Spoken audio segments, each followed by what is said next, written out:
प्रिय विद्यार्थियों, कैसे हो। आज हम कार्यपत्रक 71 करेंगे जो कक्षा 6 और 7 का है। विषय हिंदी है। इसमें बताया गया कि दक्षता गद्यांश पद्यांश को पढ़कर समझ के साथ उत्तर दे पाना। इसका जो माध्यम है वो सरल माध्यम है। अब हम पढ़ते हैं इसको। निम्नलिखित अनुच्छेद को पढ़कर दिए गए प्रश्नों का उत्तर लिखिए। शिमला के माल रोड पर जनरल पोस्ट ऑफिस है। उसी पोस्ट ऑफिस के एक कमरे में डाक छाँटने का काम चल रहा है। धूप का मजा लेते हुए 2 पैकर्स और 3 महिला डाकिया फटाफट डाक छाँटने का काम कर रहे हैं। पिन कोड का पत्र पहुंचाने में खास महत्व होता है। पत्र में शहर के नाम की बात लिखे। अंक को पिन कोड कहते हैं। पिन कोड 6 अंकों का होता है। पुराने समय में कबूतरों के द्वारा संदेश भेजे जाते थे। जब संचार और परिवहन के साधन कम थे, हर कार्य पैदल ही आम आदमी तक चिट्ठी पहुंचाने का काम करते थे।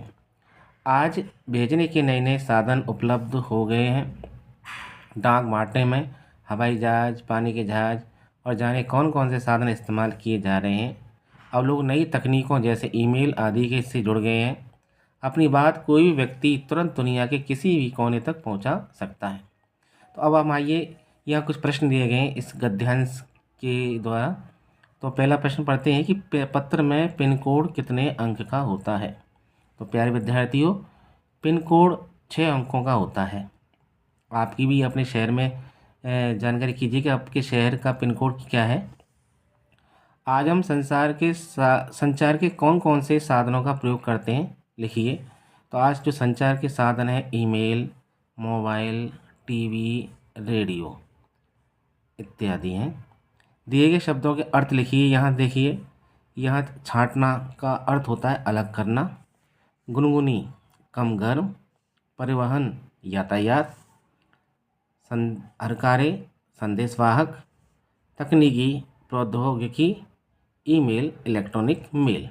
इन शब्दों के ये अर्थ होते हैं। आइए आगे चलते हैं। दिए गए शब्दों का प्रयोग कर वाक्य को पूरा करना है। इसमें बताया कि बिना तारों का टेलीफोन है।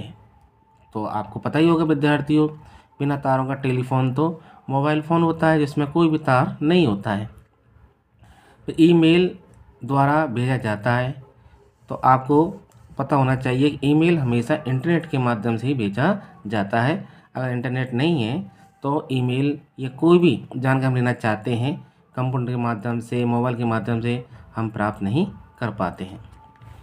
छठा प्रश्न बताया गया है कि अगर आप किसी को पत्र लिखते हैं तो पते में यह जानकारी किस क्रम में लिखते हैं। तो सबसे पहले जब हम कोई भी पत्र लिखते हैं अपने रिश्तेदारों को, भाई बंधुओं को, तो सबसे पहले घर का नंबर आता है। फिर वो घर कहाँ पर है, किस गली मोहल्ले में, तो ये गली मोहल्ले का नाम आएगा।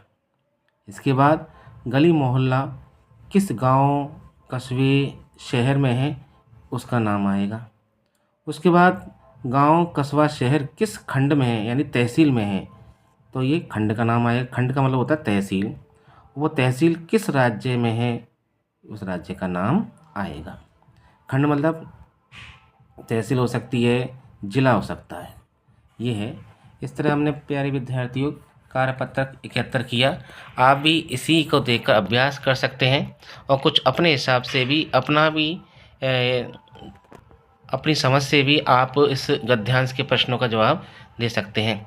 अगर प्यारे विद्यार्थियों, अगर आपको ये चैनल वीडियो अच्छा लगे तो उसको सब्सक्राइब कीजिए, लाइक कीजिए। मेरा चैनल का नाम है उमेश क्लासेज। नमस्कार विद्यार्थियों।